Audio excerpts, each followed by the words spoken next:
हाय नमस्ते प्रणाम। का हाल चल बा आप लोग के? देखिए जयपुर में हमनी बनी अपन दूसर का फिल्म डायन के शूटिंग पे बस अपन प्यारा आशीर्वाद बनौले नहीं।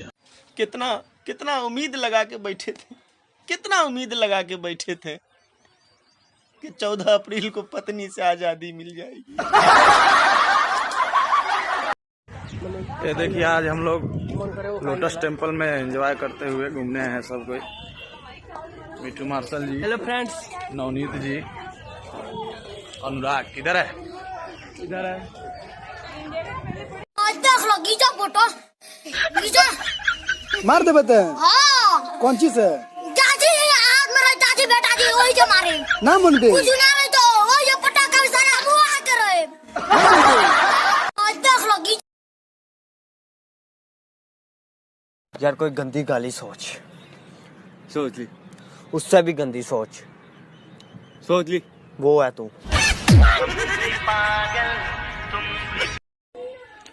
नमस्ते प्रणाम, हर हर महादेव। आप सबके गोर छू के गोर लगा तनी।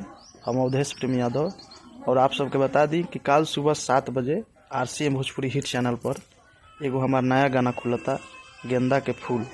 आप सब सुबह 7 बजे वो चैनल के ओपन करी और वो गाना के सुनी, शेयर करी, ढेर सारा प्यार आशीर्वाद दिए करा के। गेंदा के फूल सुबह 7 बजे खुल रहा बटे RCM भोजपुरी हिट चैनल पर। आप सब गाना के ढेर सारा प्यार आशीर्वाद दी, शेयर करी, लाइक करी, जितना हो सके उतना शेयर करी और अपना भाई के प्यार आशीर्वाद।